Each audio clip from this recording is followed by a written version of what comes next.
Hey everyone, I'm Roger Palomino with Houston Media Source. We're here in the great city of Houston. Behind me is Sundance Cinema.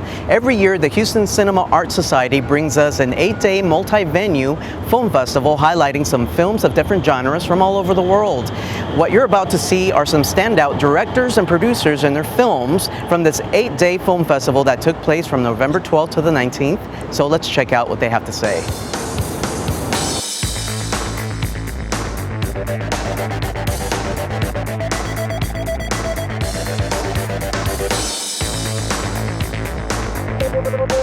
Hey everyone, I'm here at the Houston Cinema Arts Festival in Houston, Texas with director Patrick Wang, director of The Grief of Others, and it was a phenomenal film. Could you tell us how you got inspired for the film? Yeah, the film is based on a novel by the same name, and it was written by a friend of mine that I've known for a long time, and I've always been a fan, and so it was kind of nice to start as a fan, and then after I read the novel and I loved it very much, there was something that said, I like the challenge of the idea of making this into a movie. Can it be done? And then it just kind of didn't let go after that. Yeah, and I really enjoyed some of the questions from the audience. I know they were asking about the colors. Yeah, I noticed the one particular color that I saw the most of, especially with the imagery and on the wall. It was like a brick salmon color that was recurring. Could you explain that? Yeah, I think it is just that we weren't afraid of the color red. And it didn't have to mean anything, but it seems like red is either so symbolic or so limited in its use in films that when you see it as just as equally on equal footing with every other color, it seems kind of surprising. So it's one of those, it did occur a couple times, but probably no more than a lot of other colors. Now what it is it's one of the few broad colors we use. So like, as a kind of in a monolithic way, the whole wall will be red or something, or a whole scene will be that color.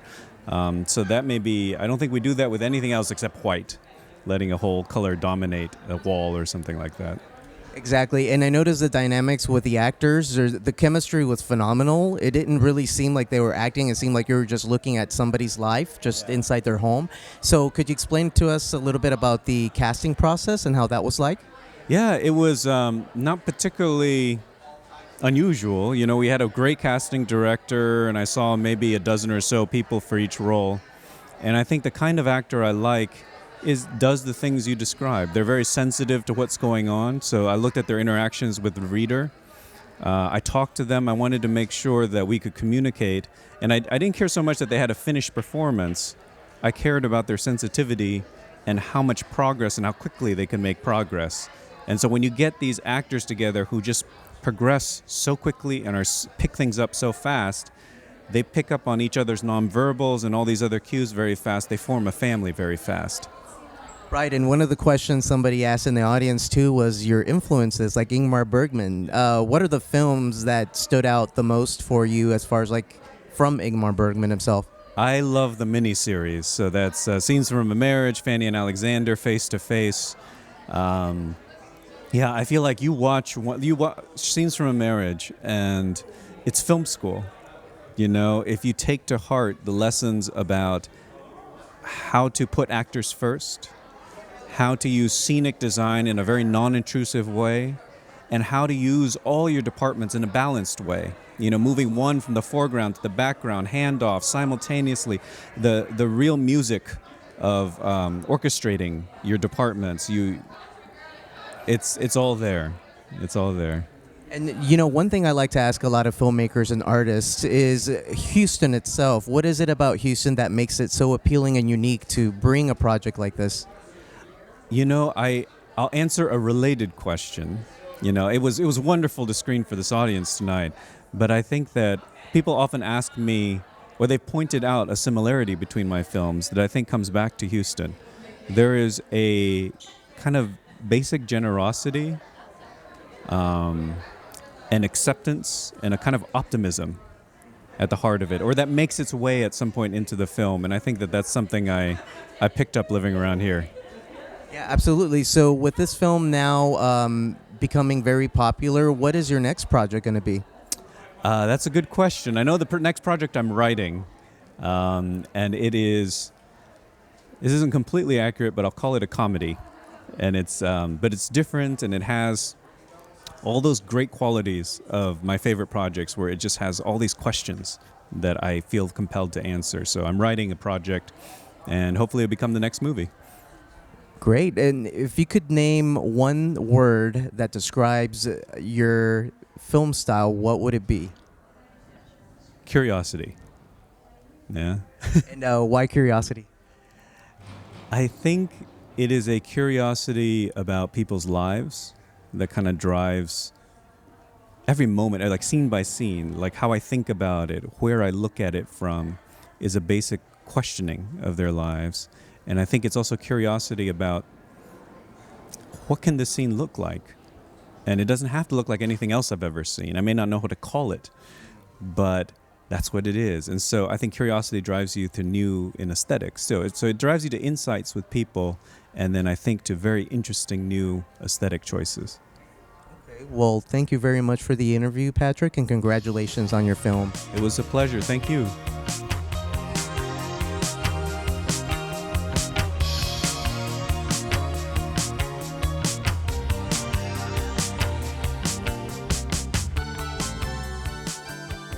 So tell us the title of your film and how you were inspired for it.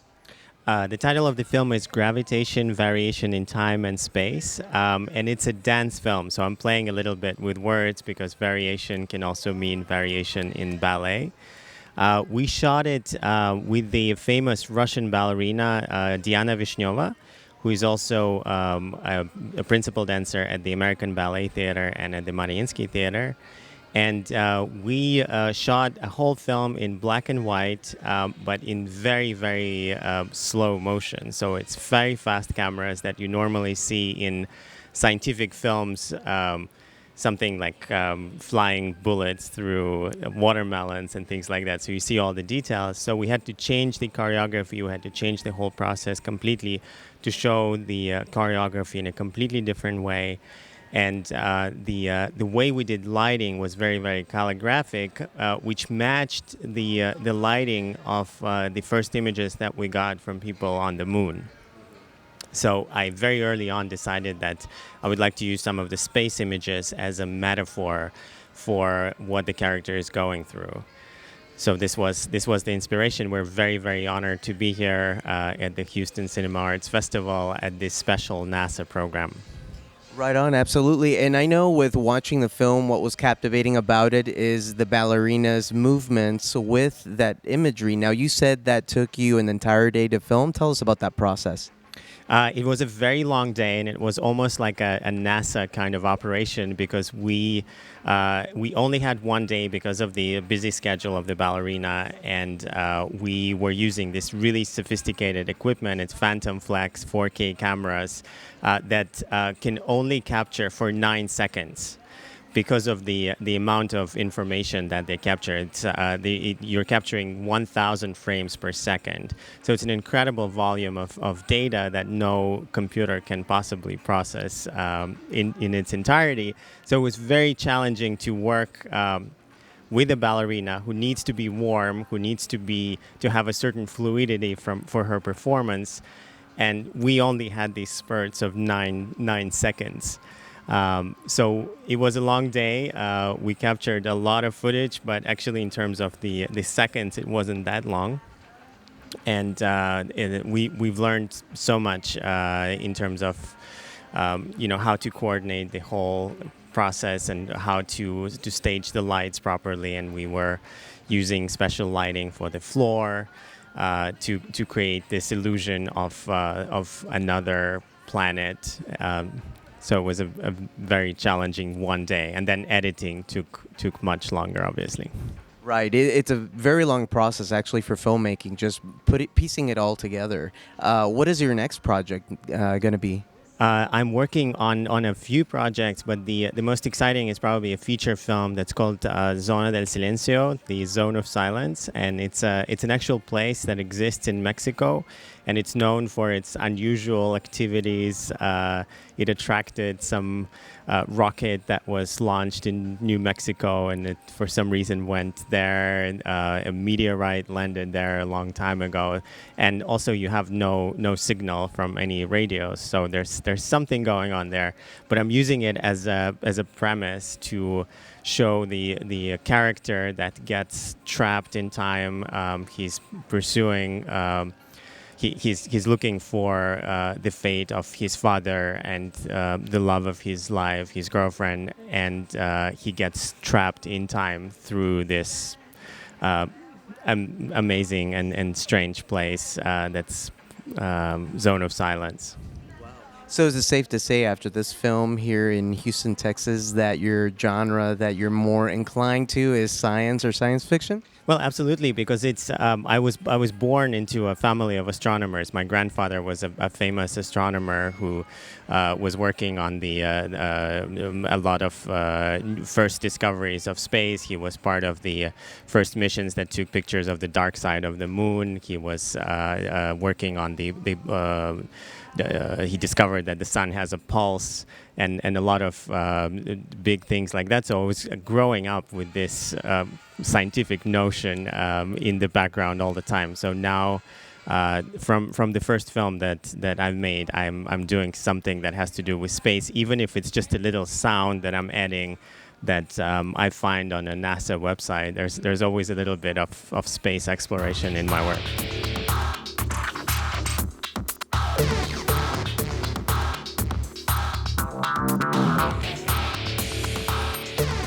Hey everyone, I'm at the Houston Cinema Arts Festival with Ivan Ayala. And actually, he was selected as one of the top 3 films, actually called Cinespace, actually combining the genre of NASA footage with your creativity. So tell us the title of your film and what inspired you for it. Yeah, the title of the movie was Mission Avante, and we just got inspired by looking at the NASA footage. We saw the competition in Twitter, and we said, okay, we have to use 10% of the footage has to be from the NASA. By the end, we end up using 100% of the footage of the movies is NASA footage. And just by clicking in whatever video, whatever picture, you just got so inspired. If you're a NASA nerd, you just see Saturn or Jupiter or the galaxies or the stars or the spaceships up there or the astronauts. So we got inspired just by looking at the footage. Yeah, and what I really enjoyed about your film is the combination of the footage with the animation, and everybody knows that process must take some time. Tell us about that. Yes. We decided to use some character, kind of somebody who tell a story. So we use a robot. We didn't have the footage to film a real person. So we did, okay, let's animate 2D robot to interact with the different footage. And then, yes, it took like 5 months to animate. You know, animation in 2D, you have to draw every single frame. So it took a long time, and I wrote the screenplay. So while he was like animating the part, I was like trying to figure out how to tell a story with a robot and so this footage. But yeah, at the end we use the voiceover to complement the robot because we wanted to be like a silent movie. But by the end we said no, we have to tell a little bit more because you don't understand what's going on with this robot. So yeah, we used voiceover and the robot to combine this thing, and it took like 5 months to make it, and that's it. And being inspired all the way from Colombia here to Houston, what is it about Houston that makes it so appealing and interesting? Yes, yeah, the Space Center. When they send us, you're a finalist and you're gonna have a pass to go to the Space Center. That was like our award. You say, yeah, we went there and we had like a VIP kind of tour with a real astronaut. And while the other tourists were like up there in the 3rd floor, we were on the ground floor touching the equipment and the mechanics. And we said, they're so inspired. The other contestants were like kind of excited. We Colombians were like really like kids. For us in Colombia, it's like a dream come true. No, it's like an impossible dream to dream about space or to have like a space mission or something like Colombian mission is So that was like our reward, to be here and to enjoy the talking with the astronauts and the scientists. And we got inspired to make a new movie because we discovered some new technology that they're trying to use, and we say, okay, let's make a science fiction movie about these things and these cars and these robots that they're gonna use in the next 10 years. So yeah, that was the inspiration part. Yeah. And I've noticed a trend that in the last couple of years in Colombia, the production is actually very interesting to a lot of companies, and they go there to shoot. What is it about Colombia that you think, in your opinion, as a screenwriter and an artist, that makes it interesting to this genre of filmmaking? Yeah, the genre, you mean like science fiction genre? Or? For filmmaking. Yes, the thing with Colombia is that you have the all kind of stages, all kind of places like you dream of. Like as a director, you have the Amazon, and you drive 1 hour, and you have snow in a big mountain. You have another half an hour, and you have a desert. So you have so many, how do you say, sets to shoot a movie, and you don't have to move like 100 kilometers. It's like right there. We are very good with the technical part. We are creativity. We are very good. So. Starting with Brad Pitt and Tom Cruise, they were there looking for scouting some parts, and they're shooting. For example, Narcos from Netflix, they shoot it there, and yeah, you see the movie, you see Colombia, and see, yeah, it's very easy to get inspired in that kind of landscape, and yeah, the government is helping us reducing taxes and helping us with money and contests to make movies. So yeah, Colombia is right now a very good place to make movies. Mm? Yeah, and now with your success being a finalist in this competition, what is next for you? Yeah, we had this idea before we came here. We asked for money to the trip to come here and spend like 5 or 6 days here. And the planetarium and other entities told us, okay, when you come back, give a seminar to the students about how to make a movie with only 2 persons. We're all like the music and the sound in the screenplay part, and my partner made the animation part. So they say, okay, you have to come back and give your experience and give them like a taller. How do you call taller? Oh, workshop. Workshop to different students. So I told the NASA experts, and I told them, you have to come in March to Colombia, because we're gonna make a workshop with 20 students, and we're gonna make like 10 movies. And these 10 movies are going to be to we finalists to the next competition here next year. So we're going to make like a cycle. We're going to repeat the thing, but with more Colombian movies. And we're going to teach them how to do a movie with footage and an easy animation part, but a good story. And try to come back here next year with more movies and more people, more Colombians. That's excellent, because it's opened many doors for you. Yes. It opened, the science part, it opened, but the movie part, it opened too. So, yeah, that's a great moment in. Well, Ivan, congratulations on being a finalist, and welcome to Houston. Thank you very much. Thank you for interviewing me.